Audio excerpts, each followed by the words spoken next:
Hello, everybody. Welcome into Sports by GSMC Podcast Network. Today is Friday, September 13th. It is Friday the 13th. I hope everybody had a wonderful day so far. I hope everybody is looking forward to a great weekend of football. In this show today, we are going to be covering a lot of it. Of course, it is Friday, so it's going to be a prediction-filled episode.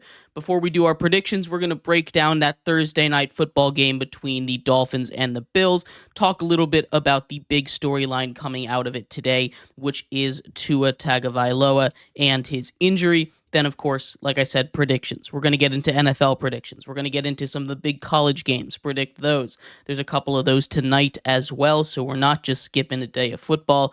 And then we're going to do our MLB power rankings as we do every single Friday. We are getting towards the end of the season. Cannot wait for that. But before we get into it, remember, if you would like to be an even bigger part of the show than you already are, all you need to do is go to gsmcpodcast.net. Or if you are on YouTube, you can use that super chat feature. If you do either of those two things, a message should pop up on the bottom of the screen for you, me, and everybody else around the world to see. If you do have a burning question about sports, anything at all that you would like to ask, go ahead and throw that in the comments. Throw it in the chat. I will get to it as soon as I possibly can. I appreciate everybody so much for sticking around, talking some sports with me here on a beautiful Friday afternoon.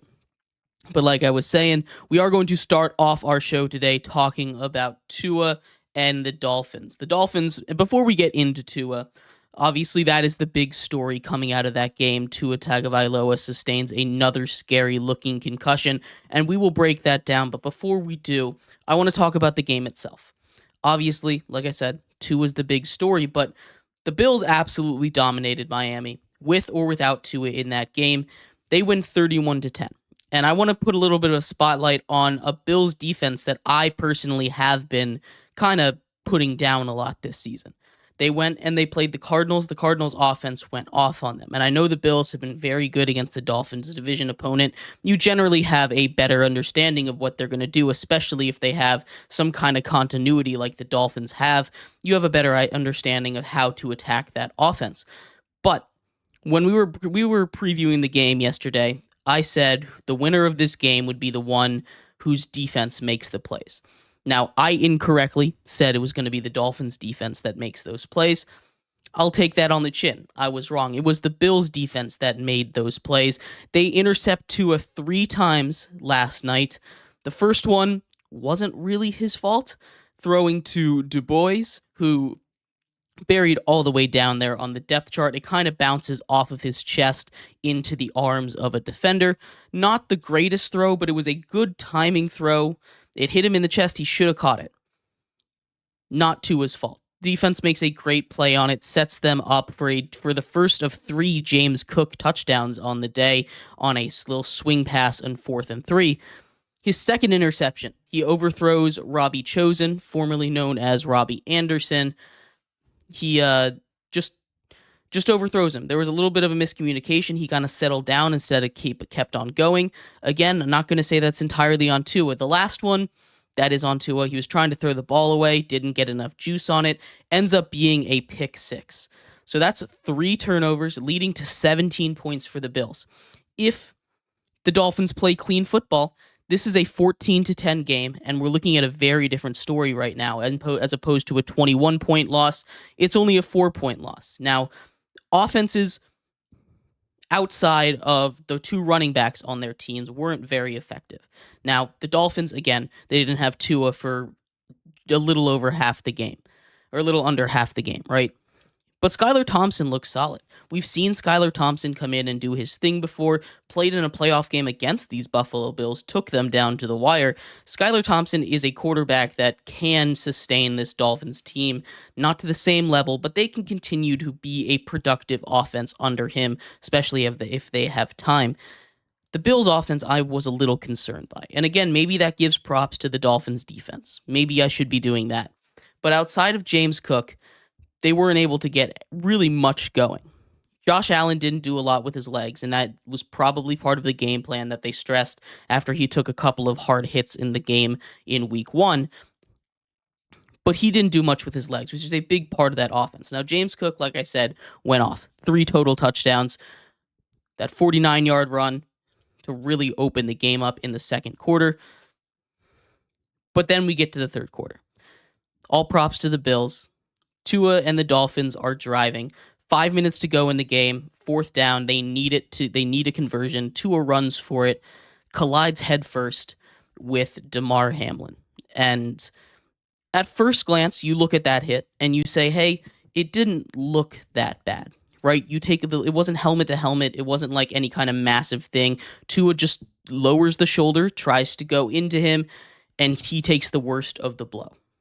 He goes down, and immediately you can tell something's up, right? He reaches up to the sky kind of with a clenched fist a little bit, and it kind of reminds you of what happened against Cincinnati a couple years ago on Thursday night. And, of course, then he curls up into the fetal position, and the rest is history. He has another concussion, and this is very concerning for Tua. There's been a lot of speculation in the last 24 hours or so about what his future holds. And it's definitely a question to ask. Will Tua ever suit up in the NFL again? I'm not too positive he will. We take a look at his injury history, starting with those concussions. In just the last 3 seasons, including this one, he's had 4 known concussions. 4 known concussions. He had the one against the Bills in 2022, week 3.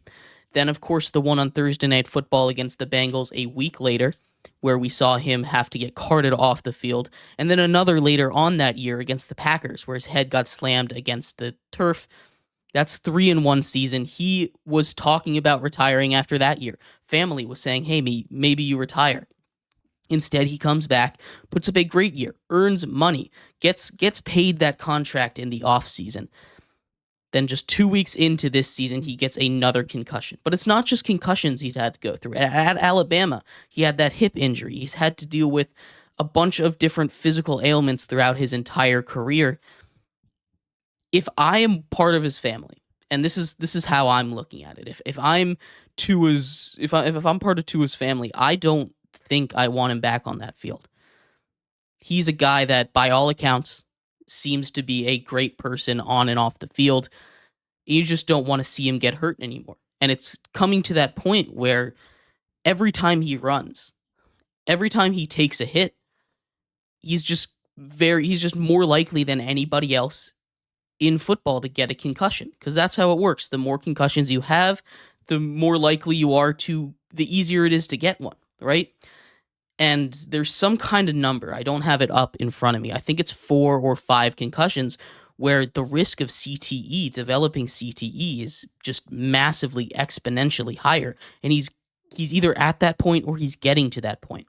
And I think there needs to be a very serious discussion about whether or not he comes back to the field. The money part, he doesn't need to worry. He's gotten $73 million in career earnings. He's done well for himself. He's done well for his family. That's not even including off the field stuff. If he retires, I'm sure the Dolphins aren't going to pay him the whole $93 million that's guaranteed with his contract, but I'm sure they'll work something out to maybe give him half of it, give him an extra $50 million to go live his life. Not going to get that full 212, but the situation I'm looking at from the outside in, when I watched that hit, I thought there was a real chance that we would see him retire last night at the podium. Come up after the game, kind of like Andrew Luck did in that preseason game, retire just retire right there. They were reporting that he had discussions with his family in the locker room, somber mood, and Mike McDaniel came out and basically said, hey, we're not going to put a timetable on it. He seems unsure about what's going to happen. Obviously, the rumblings from the media, from everywhere around the world of football, is they're not sure if he's coming back, and that's just the right sentiment to have. Mike McDaniel comes out today and says, hey, people shouldn't be speculating on if he's retiring or not. But as much as I want to agree with his sentiment, this needs to be a discussion that's had. Injuries, we've seen what CTE can do to some players, confirmed, non-confirmed. Everyone just wants Tua to be able to be himself after football. He's earned enough money. I think it's time for him to hang it up. And I'm not going to be the one that says if he goes out on the football field, he'll never be able to be the same, because he's proven he's been able to avoid concussions, avoid taking a big hit like he did all of last season. But he had bulked up for that. Then he got a little skinnier, lost a little weight, decided he wanted to be able to move around a little more, and we see what happens again. So either he needs to be able to play with his 2023 weight, get back up those 15, 20 pounds that he lost this offseason, or he needs to have this discussion. And it's not on me to decide. It's not on you to decide. It's on him, his family, and probably it should be a medical professional's kind of decision. I don't want to. I'm not a doctor. I'm not going to sit here and say, "Oh, one more concussion and he'll never be the same," because I don't know how that works, right? That's a very complicated situation there. But I would not be shocked if Tua does not play another snap in the NFL ever again. And I think that's probably the right decision. Would I be shocked if he comes back and plays? Absolutely not, because he's a guy that I think, from all reports, seems like he loves the game, wants to keep playing the game, loves playing the game of football at the highest level. So maybe he comes back, but I'm very concerned as a family. I feel like he kind of got that one more and you're done kind of talk after 2022, and he's hit that one more. We'll see what happens, though. The Dolphins obviously want him back. It's going to be a decision between him and his family. We'll keep you updated on everything regarding Tua, but just hope everything's good with him. I definitely don't think he plays next week. We're not putting a timetable on him. The Dolphins aren't putting a timetable on him, which makes me think it's at least going to be a week that he's out, minimum. I don't think he comes back and plays, though. I think he's done for the year, and maybe for his whole career. But let me know what you think. I'd love to hear your thoughts on this. We're going to take a quick break here. When we come back, we're going to switch into some prediction mode. I'll get out my crystal ball. We'll talk about the NFL schedule for this weekend. We've got 15 games on the slate, or 14, excuse me. We're not going to do Monday Night Football. We've got 14 games on the slate to go over. We're going to go through them, why I have each team winning, and I'll even give you a score prediction. We'll see how many of those we can get right. So stick around for that. We'll be right back here on Sports by GSMC Podcast Network.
Welcome back to Sports by GSMC Podcast Network. I am your host, Jeremy Lapidus. Today is Friday, September 13th. If you are just tuning in, we've just gone over the Dolphins' loss on Thursday Night Football to the Buffalo Bills, 31-10, as well as the situation surrounding their star quarterback, Tua Tagovailoa, and if he will retire or not.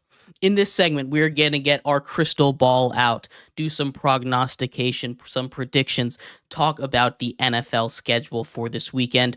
All 14 games taking place on Sunday, we're going to go over. But before we do, remember, if you would like to be an even bigger part of the show than you already are, all you need to do is go to gsmcpodcast.net. Or if you are on YouTube, you can use that super chat feature. If you do either of those two things, a message should pop up on the bottom of the screen for you, me, and everybody else around the world to see. If you do have a burning question about sports, anything at all that you would like to ask, go and throw that in the comments. Throw it in the chat. I will get to it as soon as I possibly can. I appreciate everybody so much for sticking around, talking some sports with me here on a beautiful Friday, September 13th. But like I was saying, we're going to get back into the NFL Week 2 predictions. Starting off with a game I will be attending this Sunday, the New York Giants travel down to Washington, D.C. to take on the Washington Commanders, the home opener for one Jaden Daniels. Should be a lot of fun this game. Daniel Jones, for as bad as he's looked his whole career, his most recent games, his last 6 or 7 games, he's always been very good against the Commanders. 10 touchdowns to 3 interceptions in his career against the Commanders. It's the one team that he's consistently played well against. This is a big bounce-back game for both of these teams, the Giants especially. The Giants are being looked at, along with the Panthers, as the basement, the laughingstock of the league in the NFL. This one should be a desperation-style game. Washington's secondary, their defense, already wasn't the best. Now they're down one of their top corners in Emmanuel Forbes, who, while he wasn't the greatest option, was still a starter on that team. There's a reason he was starting on that team, and it's not because of his name value there. The Giants come into Washington, and Malik Neighbors should tear this game open. This is still going to be a tight game. Washington is currently favored by 1.5 points. I'm leaning towards Washington in their home opener for Jaden Daniels. That stadium should be packed, I would assume.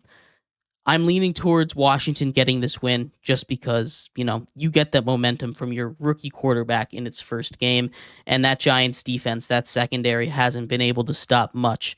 Sam Darnold, which a near perfect game against them last week, not very confidence-inspiring. I have Washington winning 27-20 in their home opener. Next game up on the schedule, we have the Las Vegas Raiders traveling to Baltimore to take on Lamar Jackson and the Ravens. And this game, I think, is actually going to be kind of similar to last week's game for the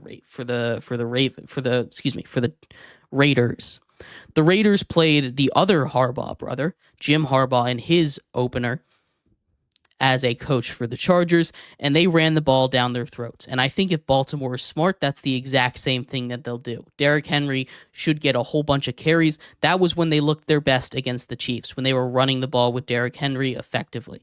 That's not to say he needs to get 30 carries a game. That's not to say he needs to get, 5 touches a drive, but they need to have him out there as a threat because that offense works so much better when they're pulling the linebackers in for play action. So I have the Ravens winning this game pretty comfortably. Right now they're favored by just 9 points, but I think this is going to be a blowout. I have the Ravens winning 33-10 at home. The next game up on the docket, we go travel down to Florida for a matchup in Jacksonville. The Jacksonville Jaguars coming off of a disappointing comeback loss to the Miami Dolphins, who we just talked about in our last segment. They take on Deshaun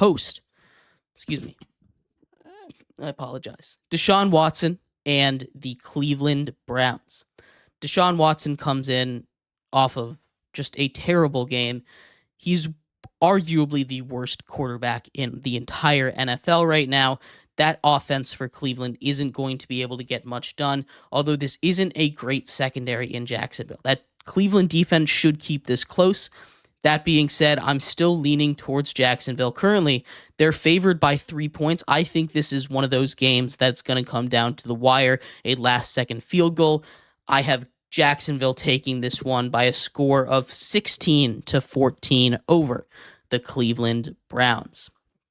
Next game up, we have the New York Jets and Aaron Rodgers looking to bounce back, taking on the Tennessee Titans in Nashville. This game should be interesting as well. We've talked a lot this week about how Kirk Cousins doesn't look like his mobility has been the same since that Achilles injury. Same thing for Aaron Rodgers. There were a couple plays on Monday Night Football where he didn't look like he had that same mobility. This is a very, very good Tennessee Titans defensive line. This is a very good Tennessee Titans defense. We saw them shut down a Bears offense that I think, while yes, Caleb Williams is a rookie, and yes, they still need time to get, their stuff together, that defense played a very large part in making Caleb Williams and the Bears offense basically a nothing unit last week. This is a very good Titans team, but I think this Jets team is better. This is going to be a tight game. It depends if Aaron Rodgers is able to get his wide receivers, get the running game going. The Bears were unable to do that. The Jets have a defense that I think is kind of comparable to the Bears. At least I assumed they'd be better, but after their performance against the Niners, especially on the run game, maybe the Titans can run wild against them. The Titans just need to commit less turnovers than last week. That being said, I'm taking the Jets. They're favored by 3.5 points here on the road. I don't think it'll be that close. I have the Jets winning this one comfortably, 23-14. Then we have Minnesota hosting the San Francisco 49ers, and breaking news coming out of that game, Christian McCaffrey officially out once again. Christian McCaffrey, who was a last-minute addition to the inactive list on Monday Night Football, we saw Jordan Mason come in and absolutely dominate that Jets defense. This is a Minnesota team that absolutely dominated the Giants. Sam Darnold looked nearly perfect. I don't think it's going to be like that when Minnesota goes up against a better defense. Andre says it looks like CMC is going to the IR. That's right. Kyle Shanahan was talking about that. He'd be set up to come back at the earliest week 5 or week 6 against the Kansas City Chiefs in a Super Bowl rematch. So maybe that's what they're waiting for, making sure he's the healthiest. They showed they were able to win games without him anyway against a very good against a very good defense in the Jets. Now, run defense was their weakest part of the defense, but it wasn't give up 147 yards bad. This is a very, very good Niners team, and Minnesota is coming off of a win against a Giants team that is almost the opposite of the 49ers right now. I don't think Minnesota is going to be able to do nearly the same kind of work. Their offensive line isn't going to be able to hold up, especially the interior of the offensive line. I'm giving San Francisco a win. They're currently favored by 5 points. I think the final score is going to be 30-17. San Francisco taking care of business in Minnesota. Place they lost last year too, so this isn't just going to be a cakewalk. Something to keep in mind there. Up next, we have an interesting game. I'm a little lower on the Chargers. They're favored by 5 points in Carolina. Carolina is a team that is the worst team in football right now. You can have discussions about whether the Giants are worse than them, but I think very clearly the Panthers are the worst team right now. The Chargers are coming off a big win. I think they're being slightly overrated. I definitely am lower on them than a lot of other people are. I still don't think this game will be close. I don't think their offense is explosive enough to put up 47 points like the Saints did, because they're not going to have that deep passing attack as much. They didn't throw the ball that often. They're going to run the ball down the Panthers' throat, and especially without Derek Brown in the middle holding it up at that defensive tackle position, the Carolina Panthers are not going to have an answer for the Chargers. The Chargers dominated on the ground. The Saints had over 5 yards a carry from Alvin Kamara last week. He's not better than that Chargers run game. The Saints run game isn't better than the Chargers run game. They are going to absolutely dominate this one. I have the Chargers winning 28-7. Then we get into an interesting game. One that I've heard a lot of differing opinions on, a lot of ups and downs. Seattle heading to New England to take on the Patriots. The Patriots coming off the biggest upset win of the week in week 1, taking down the Cincinnati Bengals on the road. Just their defense did their job against a depleted Cincinnati wide receiver room, but still, they didn't let Joe Burrow or the run game get anything going against them, a team that was supposed to be one of the worst units in football all around. Now they get a Seattle team that's coming off of what I would say it was an up and down game against the Broncos. The first half wasn't very good. The offensive line play especially wasn't very good against the Broncos. They gave up 2 safeties in that game, which is a little bit unforgivable, honestly. But they really stepped it up in that second half. They don't have Kenny Walker, who's doubtful for this game. That's not to say that he's not going to play, but doubtful usually is a safe bet for not playing. That being said, this is a Seattle defense that I was really impressed by. They played really good against the Broncos. They need to rally to tackle more, but Bo Nix could not throw the ball on them further than 10 yards. It was only checkdowns, and maybe that's part of Bo Nix's game. I want to give some credit to the Seattle defense because I thought they did a very good job against a still kind of talented Broncos receiving core. Courtland Sutton is no slouch. This is a team that still has some names to throw to on offense. Seattle, I think, is going to be able to do just fine on offense. Just because there's no Kenny Walker doesn't mean they can't run the ball. Zach Charbonnet is a guy that scored a touchdown last week. If he gets more touches, he can show that he's a good replacement level backup in the NFL. I have Seattle currently is favored by 3.5 points, winning 24-10. I know some people think New England plus points is one that is up for discussion, and I agree. That's one that's up for discussion, but I don't think it's going to end up being that close. Then we get an interesting one heading into the 4:00 games, I believe. New Orleans is heading down to Dallas to take on the Cowboys, who are favored by 6 points. The Saints put up the most offense last week, 47 points on an absolute rout of the Carolina Panthers. Their defense looked unstoppable. Their offense looked unstoppable under new offensive coordinator. I don't think that's the team they are. I think there's definitely improvements offensively. Absolutely. I don't think they're a team that's going to have the best offense in the league. I don't think Derek Carr is a guy that's going to transform back to his 2016 form and throw 4 touchdowns and 300 yards a game. That's just not something I expect out of Derek Carr and that offense. That being said, I definitely think it's better. They also did all of that against the Panthers, and that can't be overstated. The Panthers' defense is abysmal. Abysmal. The worst. Now they go and take on arguably the best defense in the Dallas Cowboys, who shut down the Browns, which doesn't sound that impressive, but their offense put up 30 points against a vaunted Browns defense. That is scary for a Saints unit that, while their defense is solid, it's not Browns level solid. I'm giving Dallas a pretty comfortable win in this one. I'm still low on the Saints. I don't know how high other people are on them, but I am relatively low on them. I think in my power rankings, I had them somewhere around 20 this last week. But doesn't change it. I think Dallas still wins this one pretty comfortably. 31-20, Dallas victory. Then we get Tampa Bay at Detroit. This one might honestly be the game of the week. Tampa Bay coming off of a big win at home against Washington. Their offense was clicking on all cylinders, again, against a very bad secondary, but still clicking on all cylinders. That Tampa Bay offense did its thing. And Detroit, just with hard-nosed football against a really good opponent in the Rams, even though they lost Aaron Donald, it's still a very, very quality win. In overtime, they were able to just run the ball down the throats. David Montgomery did his thing. That run game is going to be scary to go up against.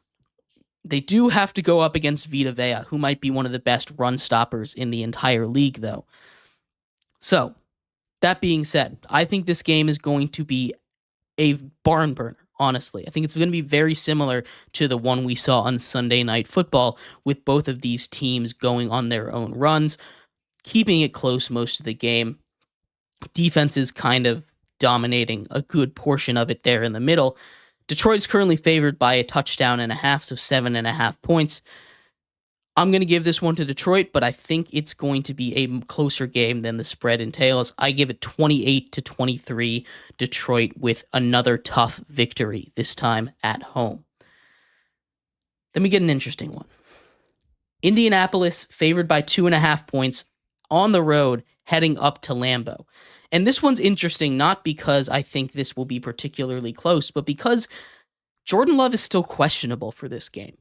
And I might be crazy here, but I thought there was no shot he was playing in this one.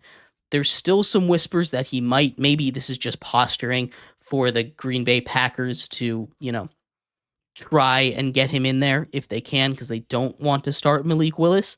But I would be shocked if he played in this one. If he finds a way to go and he's the same guy, they probably win this game.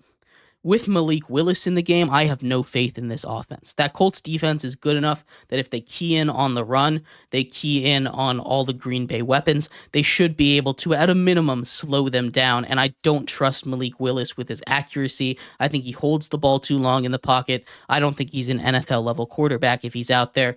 And I think Anthony Richardson could single-handedly beat this team.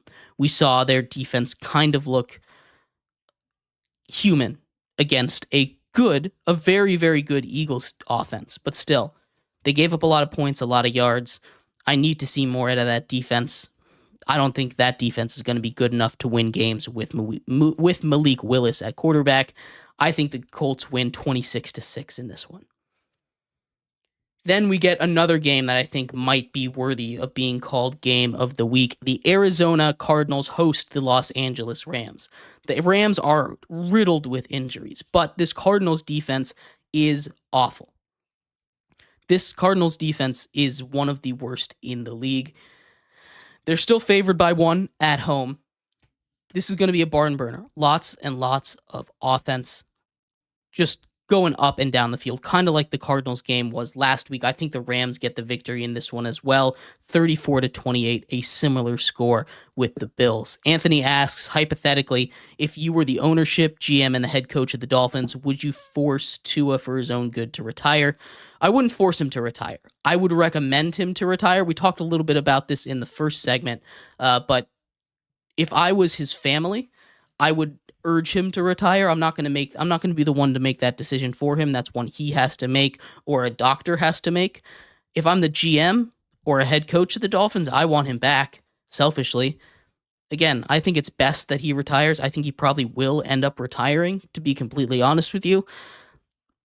But that's not the GM or coach's decision to make. And I think if they respect him, they'll let him make that decision on his own. They wouldn't force him to do it. And if they were going to force him to do one thing, it wouldn't be to retire, I don't think. But thank you for the question. Moving on to the last couple of games, Denver hosting Pittsburgh. This is a potential revenge game. Right now, Russell Wilson is listed as questionable. Doesn't seem like he's in line to start. Seems like they're going to run with Justin Fields again. The Steelers are favored by 2.5 points on this one. I need to see Bo Nix be able to complete a ball any length downfield. He's almost unable to do that, and that Steelers defense is much more formidable than that Seahawks defense. It's going to be a problem all day for the Steelers. I'm giving this one to the Pittsburgh Steelers. The Broncos won't be able to move the ball. Steelers win 20-10. Then we get a Super Bowl, an AFC playoff rematch from the last couple of seasons. Cincinnati heads to Kansas City to take on the Chiefs, who are favored by 6. And the Cincinnati Bengals always start slow. We should have known it. They just lost the biggest upset of the week to the New England Patriots last week. I don't think this team is much healthier. I don't think this team is going to magically be able to compete with the Kansas City Chiefs, who look like they were revving on all cylinders. That defense is not good enough to stop all the weapons that the Chiefs have. I think the Chiefs take this one pretty handily, 30-14. And this takes us to Sunday Night Football. The last one we'll be predicting until next week, where Caleb Williams and the Bears take their talents down to Houston for a Sunday night clash between them and CJ Stroud and the Houston Texans, who are currently favored by 6.5 points. The CJ Stroud and the Houston Texans are a much better team than the Titans are. That Bears defense is going to keep this one close, but unless that offense is able to do something, unless that offense is able to move the ball just a little bit, they're not going to be able to come out with this win. I don't think it's going to be a blowout, but I don't think it's necessarily going to be close. I think Houston pulls ahead at the end, winning 28-17. But let me know what you think of any of these games. Any of them you disagree with, I'll run through the list real quick one more time. Washington beats New York 27-24. Baltimore over the Raiders 33-10. Jacksonville taking down Cleveland 16-14. The Jets take care of business against Tennessee 23-14. The 49ers beat Minnesota 30-17. The Chargers dismantled the Panthers 28-7. Seattle does their job, beats New England on the road 24-10. Dallas stomps out the Saints 31-20. Detroit in a tight one 28-23 over Tampa. Indianapolis over Malik Willis and the Green Bay Packers, not very competitive, 26-6. The Rams beat the Arizona Cardinals in a barn burner 34-28. Pittsburgh defense dominates 20-10 over Denver. Cincinnati offense is not enough to keep up with the Kansas City attack. They lose 30-14. And finally, that Sunday night game, Houston and CJ Stroud, just too much for the Bears, win 28-17. We're going to take a quick break here. When we come back, we're not done with predictions. We still have to take on that college football slate. There's a couple of big games today, a couple of big games tomorrow. We'll talk about, I think I have 11 on the list I wanted to cover. We'll talk about those, and any other games you want me to talk about, you can throw it in the comments. We'll break all those down coming up next here on Sports by GSMC Podcast Network. Looking for your daily fix of sports talk without having to pay for it?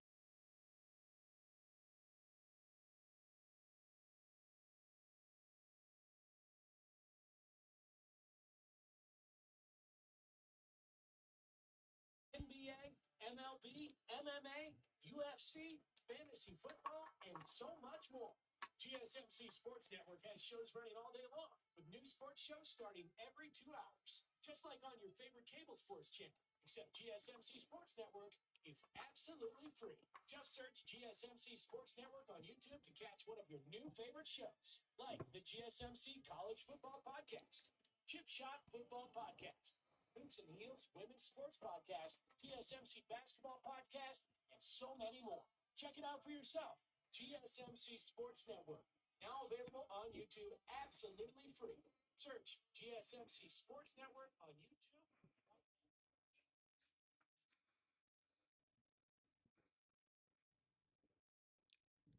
Welcome back to Sports by GSMC Podcast Network. I am your host, Jeremy Lapidus. I hope everybody's having a great Friday, September 13th. If you were just tuning in, we just went over all of the NFL games this Sunday, predicting them, as well as the Thursday night football game earlier on in the show.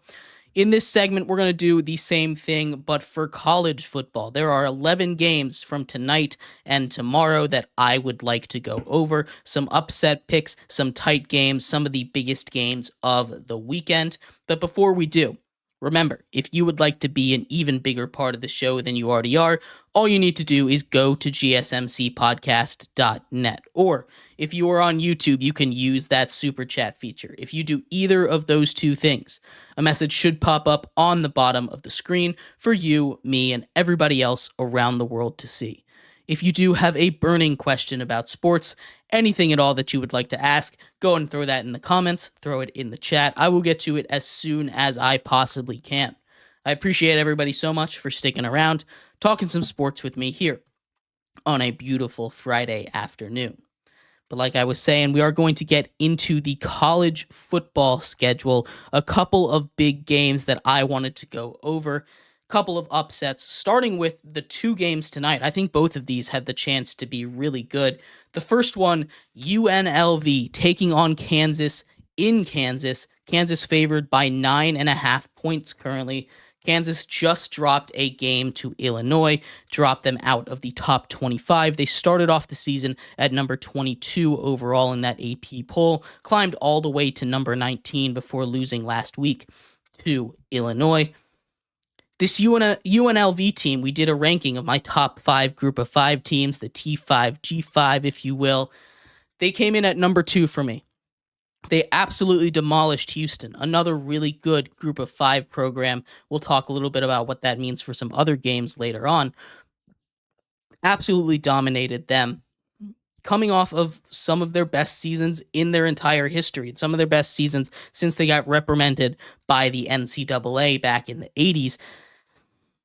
This UNLV team has a real shot to get that last group of 5 spot in the college football playoffs. That being said, Kansas is a better team on paper.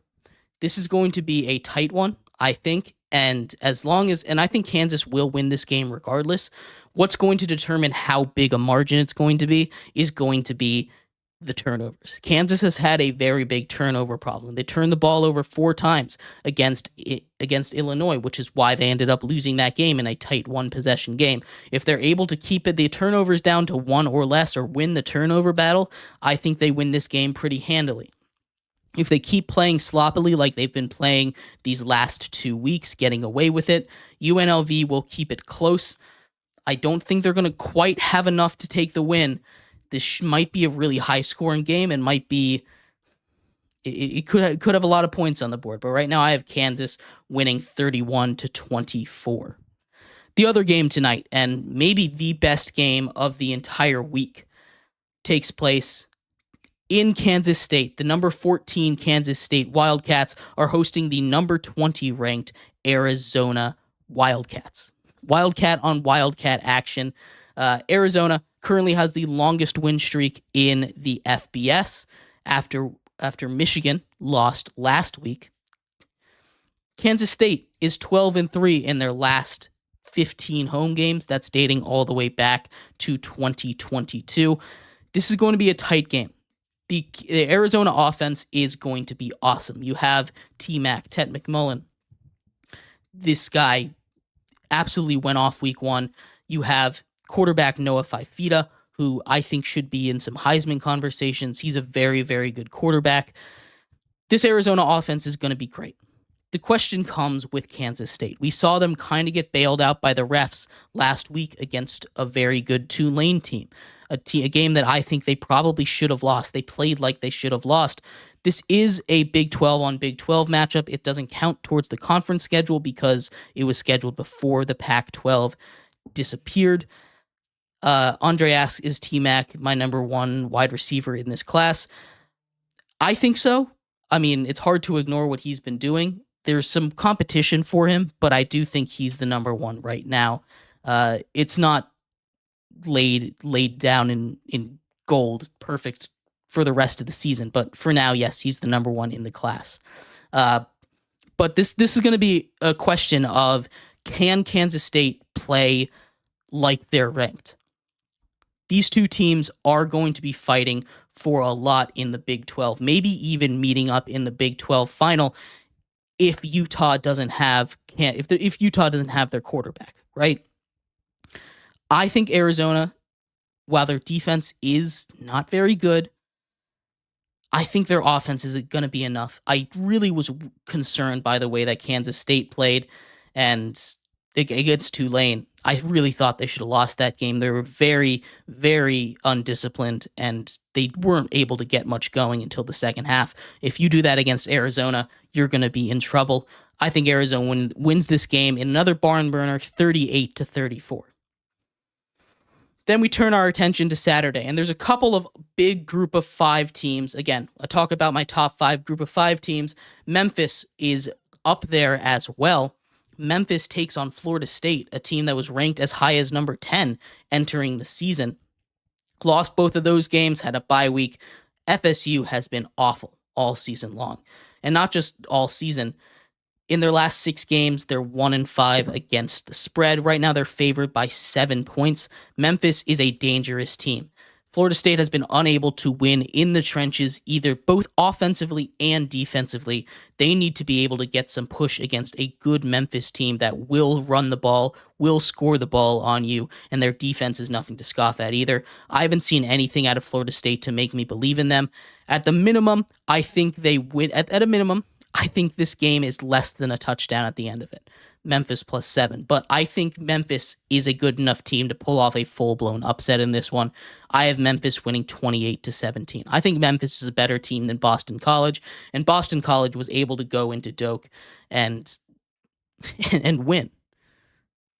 Speaking of Boston College is the next team that is up in these predictions. They're ranked number 24 in the nation. Mickey Mouse ranking. They're not that good. They're not better than Syracuse. They're not better than Illinois. Heck, I don't even think they're better than Northern Illinois, who beats Notre Dame. I don't think they should be ranked. They take on the number 6 team in the country, Mizzou. And this game, Mizzou was favored by 15.5. I don't think it's going to be that close.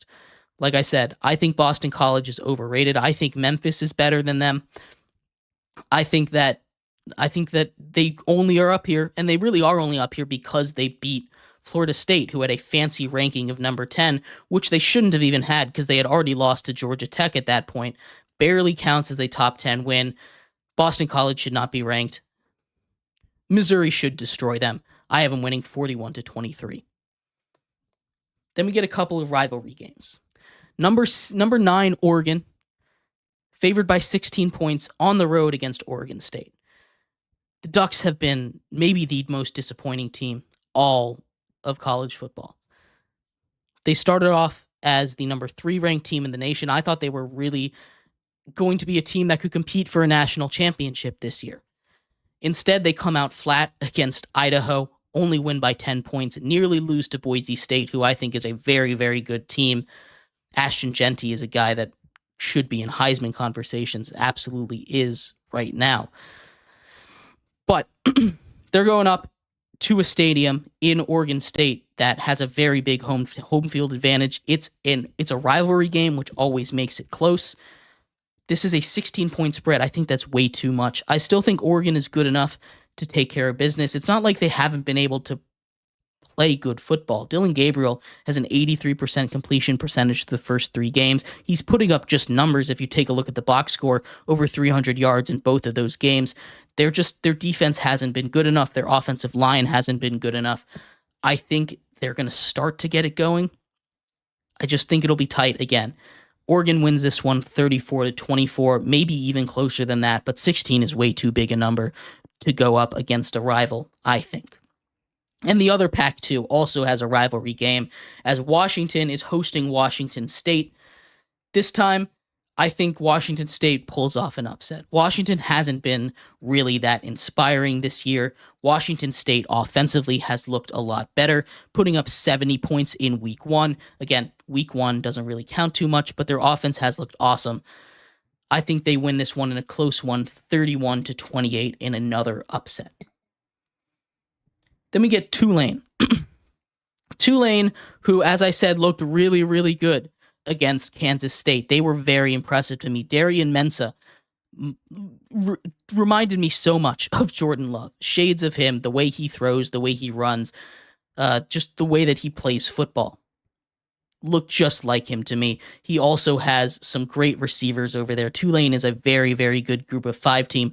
Oklahoma, currently the number 15 team in the nation, almost lost to Houston, a team that got absolutely dog-walked by UNLV earlier on in the season. Tulane is a better team than them. If Oklahoma plays anything like they did against Houston, they're going to get beat. And right now they're favored by 13 points. Again, way too many points. I think Tulane pulls this upset off completely. They win 27-25 in a close one. Excuse me. Texas A&M travels to Florida to take on the Gators in the Swamp. Right now, the Gators are rolling with 2 quarterbacks. We don't know how it's going to go. We don't know who's going to start in that game unless they announced it after I did my research there. Texas A&M is favored by 3.5 points. I don't love the 2 quarterback system. It can work. We've seen it work in college football, but it's one of those things that just doesn't inspire me, makes me think that something can go wrong, and then the quarterbacks lose all of their confidence. I'm taking Texas A&M to win this one. A&M hasn't looked very good this season. Their offense looks sluggish. Their defense looks solid, and I think that's going to be enough to take a win from Florida, who just hasn't looked like they've been able to put it all together this year. Texas A&M wins 28-20. 2 more games I wanted to go over for you here before we wrap up this segment. Indiana, favored by 3 points, traveling to the Rose Bowl to take on UCLA. I like Indiana a lot. Indiana took one of the best group of 5 teams in James Madison, my alma mater, and just rebuilt them into a Big Ten school, and they are looking very good. I think this Indiana James Madison squad under Kurt Signetti can make a lot of noise in the Big Ten. Not enough to make the playoffs, but they're definitely better than UCLA, and I think they'll win this one handily, 34-17. And the last one I want to talk about, of course we have to, Colorado taking on Colorado State. Coach Prime, last time they were there, College Game Day was there. That was their last big victory until they fell off of a cliff. This one means something to both of these teams. Colorado's favored by 7 points, and as much as I'm not buying into the Colorado hype, as much as I think Colorado is way overhyped, they don't have an offensive line, their defense can't really stop anybody, Colorado State doesn't inspire me either. And I think Travis Hunter and that offense is good enough to put up points against most teams. And Colorado State is not an exception to that. I still think it'll be close. I do have Colorado winning, though, 30-21. If there's any other games you want me to cover, go and throw that in the chat. We're going to take a quick break, though. When we come back, we're going to focus our attention on baseball. Talk a little bit about our Friday MLB power rankings. Of course, just 2 weeks to go in the season. Getting down to clutch time, getting down to the wire. We have our power rankings for this week coming up next here on Sports by GSMC Podcast Network.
Welcome back to Sports by GSMC Podcast Network.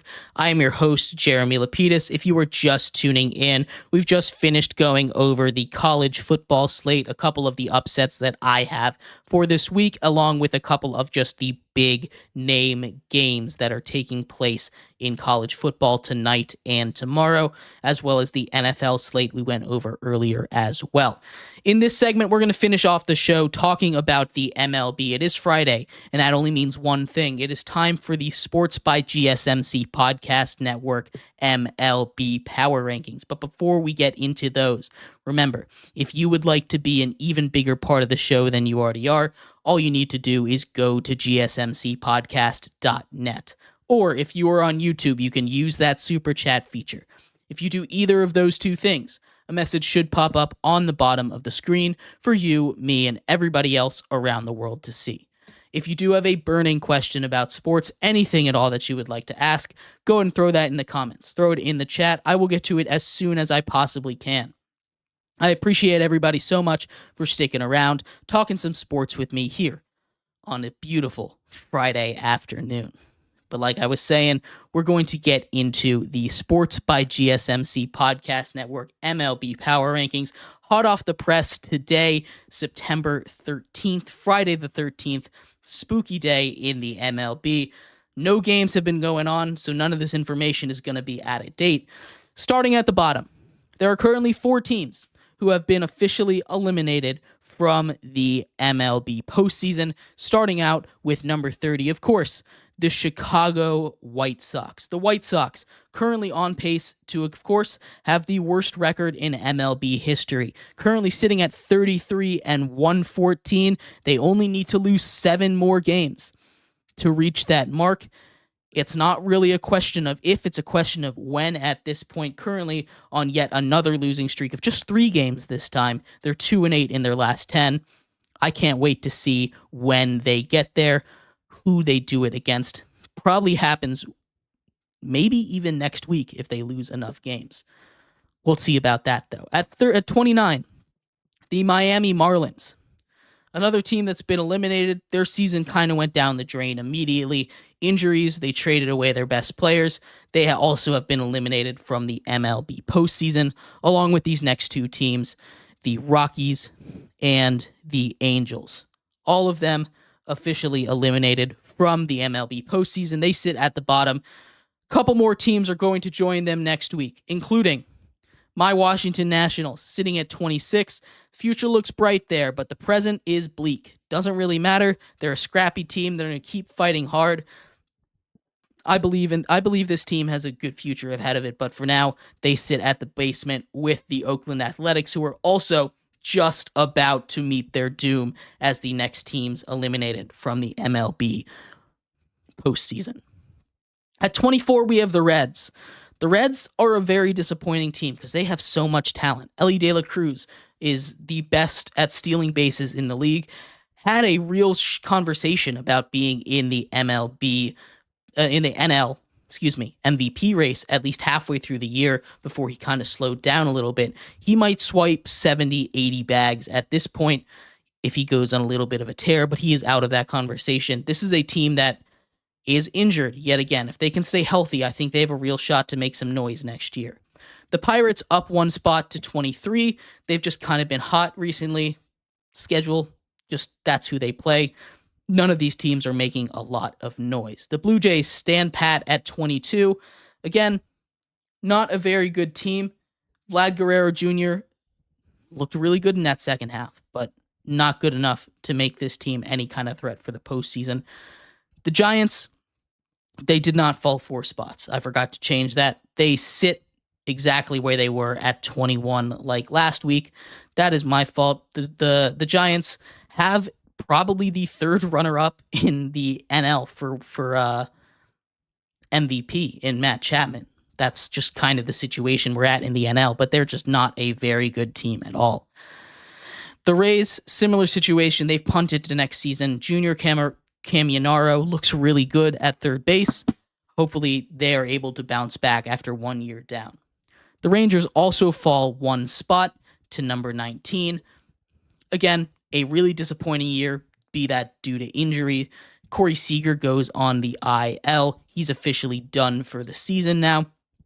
Their season is done. They won a World Series last year, though, so snaps to them. Snaps to them for that. 18, the Cardinals. The St. Louis Cardinals are a team that were really hot there in the middle of the season. They made some bad trade deadline moves, backfired. They're sitting at number 18, just about out of the playoffs at this point. Same thing with the Mariners. They had a total collapse, fired their manager. They're doing their best. They're staying above 500, which is all you can really say about the Mariners right now. Very disappointing season. They're down a spot to 17. The Red Sox, same thing for them. They're still technically in the race.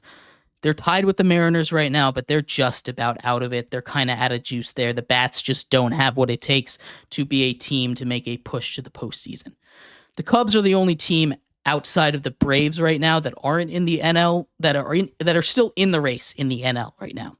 I don't think they're going to be able to get it done. They're just a little bit too far out of it. The Cubs fall a spot to number 15 because the Tigers have looked really good. I've talked about it the last couple weeks. The Tigers, if there's going to be a team that's going to sneak in that is not currently in, outside of whoever's going to take that spot between the Braves and the Mets, it's going to be the Tigers. They've been on a tear since the All-Star break. They have the most likely the AL Cy Young winner in Tariq Skubal. Maybe they can find a way to sneak their way into the playoffs if the Twins or the Royals really go on a down stretch down the last 2 weeks of the season. Then we have the Twins at 13. They've kind of been on a little bit of a downward turn. Lost a bunch in a row. They've just won 2 since we last talked about them, so they're back on the up and up. But the Tigers are dangerously close to them. We take a look at the wild card standings. It's not a foregone conclusion that they're going to make it. Like I said, the Tigers just 3.5 games back of them. They go on another one of those bad stretches now. They're probably not going to make the playoffs. At number 12, the Astros. And maybe the Astros should be higher than this. They're getting healthier. They started off so bad. They've been so good since the All-Star break. Basically have cemented that division over the Seattle Mariners.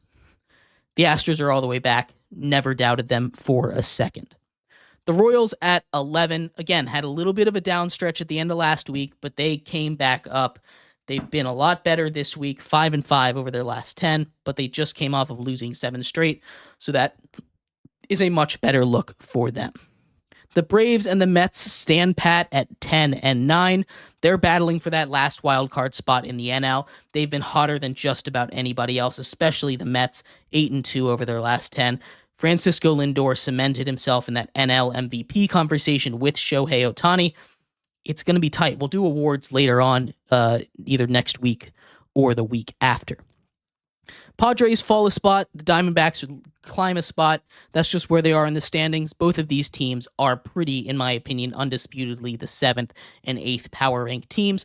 They're just going to keep flip-flopping. Right now, it's a half a game difference between them. The Orioles sit at 6. This is the lowest I've had them all season. They've really started to fall off. Injuries are hitting them hard, especially in that pitching room. You know, the bats are starting to cool off a little, but they're doing just fine. The injuries, they need to get healthy before the postseason if they want to go on a run. They fall 3 spots to number 6. The Brewers stand pat at number 5. Brewers have just been the symbol of consistency. And really, that's all you need to be this season. The Brewers at 84-62 even have a chance to have the best record in baseball if a couple teams kind of cool off a bit. Not out of the question, though. The Guardians up 2 spots to number 4. They've kind of reclaimed their spot at the top of the AL Central after having a little bit of a scare that they might lose it a week or two ago to the Royals or the Twins. They still have a couple series against these guys, so they can't let their foot off the gas yet. They're also still in contention for the best record in the AL. Maybe they can get that by. Speaking of the best record in the AL, the Yankees currently have it 1 game up on those Cleveland Guardians. The Yankees have been hot recently. Rookie of the Year candidate Austin Wells. He's kind of added an extra bat to that lineup. They needed some depth there. They're finding some other places to get offense from other than just Judge and Soto. And the top 2, the Dodgers and the Phillies, stay where they are. Both of these teams have been incredibly hot. The Phillies have the best record in baseball now, 88 wins on the year. Maybe they can find a way to get to 95. It doesn't seem like we're going to get a 100-game winner this season. That's the first time since 2013, I believe, was the last time that happened. It's been a long time. Baseball's kind of crazy. But I want to point your attention to the Dodgers real quick because Dave Roberts, the manager of the Dodgers, said there's a chance Shohei Ohtani pitches in the playoffs. And that is terrifying to think of for the rest of the baseball world. The playoffs are right around the corner. If he's almost that ready, that adds a whole nother element to them. They might be World Series bound. But let me know what you think of my MLB power rankings. I would love to hear from you guys. Hope everybody has a great weekend, enjoys this slate of football. It's going to be good this weekend. On Monday, when we come back, we're going to be talking all about college football, all about the NFL, Monday Night Football previews, and then Tuesday, we'll go over our top 25 and NFL power rankings. So stick around or tune in next week for all of that. It's going to be a busy weekend of sports. Can't wait to talk to you guys all about it. You've been listening to Sports by GSMC Podcast Network. I have been your host, Jeremy Lapidus. You all have a great weekend. We'll see you same time, same place on Monday. Until then, bye-bye.